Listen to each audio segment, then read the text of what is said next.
मानुष जन्म दुर्लभ है, मिले न बारंबार। तरवर से पत्ता टूट गिरे, बहुर न लागे डार। कबीर परमात्मा जी ने समझाया है कि हे मानव, शरीरधारी प्राणी, ये मानव जन्म बहुत कठिनता से युगों पर्यंत प्राप्त होता है। ये बार बार नहीं मिलता। इस शरीर के रहते रहते शुभ कर्म तथा परमात्मा की भक्ति कर, अन्यथा ये शरीर समाप्त हो गया तो आप पुनः इसी स्थिति यानी मानव शरीर को प्राप्त नहीं कर पाओगे।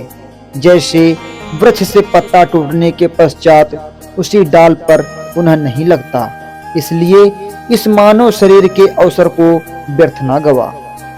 कबीर मानुष जन्म पाए कर नहीं रटे हरि नाम, जैसे कुआं जल बिना बनवाया क्या काम। मानव जीवन में यदि भक्ति नहीं करता तो वो जीवन ऐसा है जैसे सुंदर कुआं बना रखा है। यदि उसमें जल नहीं है या जल है तो खारा, पीने योग्य नहीं है। उसका भी नाम भले ही कुआं है, परंतु गुड़ कुएं वाले नहीं है। इसी प्रकार मनुष्य भक्ति नहीं करता तो उसको भी मानव कहते हैं, परंतु मनुष्य वाले गुण नहीं है। कबीर काया तेरी है नहीं, माया कहाँ से होए। भक्ति कर दिल पाक से, जीवन है दिन दुए। बिन उपदेश अचंभ है, क्यों जीवत है प्राण। भक्ति बिना कहाँ ठौर है, ये नर नाही पाषाण। परमात्मा कबीर जी कह रहे हैं कि हे भोले मानो, मुझे आश्चर्य है कि बिना गुरु से दीक्षा लिए किस आशा को लेकर जीवित है। ना तो शरीर तेरा है, यह भी त्याग कर जाएगा, फिर संपत्ति आपकी कैसे है। जिनको यह विवेक नहीं है कि भक्ति बिना जीव का कहीं भी ठिकाना नहीं है, तो वे नर यानी मानव नहीं हैं। वे तो पत्थर हैं, उनकी बुद्धि पर पत्थर गिरे हैं। कबीर नौ मन सूत उलझिया, ऋषि रहे झकमार। सतगुरु ऐसा सुलझा दे, उलझे न दूजी बार।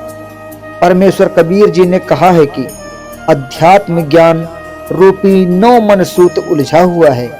1 किलोग्राम उलझे हुए सूत को सीधा करने में 1 दिन से भी अधिक जुलाहों का लग जाता था।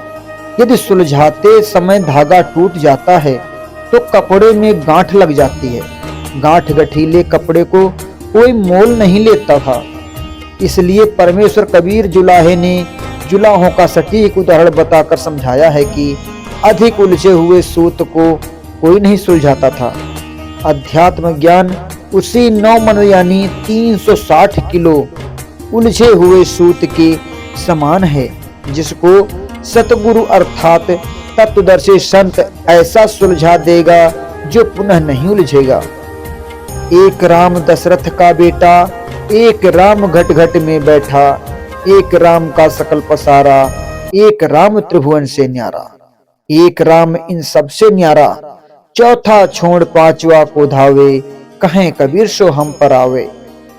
कबीर साहब कहते हैं कि पहला राम दशरथ का बेटा है, दूसरा राम जो हमारे घट घट में बैठा है और वो है हमारा मन। तीसरा राम काल निरंजन नाशवान 21 ब्रह्मांड का मालिक है। चौथा राम पर ब्रह्म अक्षर पुरुष। परंतु सबसे न्यारा है पांचवा और असली राम, जो सबसे ऊंचा है, सबसे बड़ी ताकत है। वो इस सृष्टि का कर्ता धर्ता है। कबीर साहब ने उस सृजनहार या राम को याद करने के लिए कहा है। क्या मांगू कुछ स्थिर न रहाई, देखत नैन चला जग जाई। 1 लख पूत 1.25 लख नाती, उस रावण के दीवान बाती। यदि एक मनुष्य एक पुत्र से वंश बेल को सदा बनाए रखना चाहता है तो यह उसकी भूल है। जैसे श्रीलंका के राजा रावण के 1 लाख पुत्र थे तथा 1.25 लाख पौत्र थे। वर्तमान में उसके कुल वंश में कोई घर में दीप जलाने वाला भी नहीं है, सब नष्ट हो गया। इसलिए हे मानो, परमात्मा से यह क्या मांगता है जो स्थायी ही नहीं है। ये अध्यात्म ज्ञान के अभाव के कारण प्रेरणा बनी है। परमात्मा आप जी को आपका संस्कार देता है, आपका किया कुछ नहीं हो रहा है। कबीर माया दासी संत की उभय दयाशीष, बिलसी और लातो छड़ी सुमर सुमर जगदीश। सर्व सुख सुविधाएं धन से होती हैं, वो धन शास्त्र विधि अनुसार भक्ति करने वाले संत भक्त की भक्ति का स्वतः होने वाला, जिसको प्राप्त करना उद्देश्य नहीं वो फिर भी अवश्य प्राप्त होता है, बाई प्रोडक्ट होता है। जैसे जिसने गेहूं की फसल बोई तो उसका उद्देश्य गेहूं का अन्न प्राप्त करना है, परंतु भूस अर्थात चारा भी अवश्य प्राप्त होता है।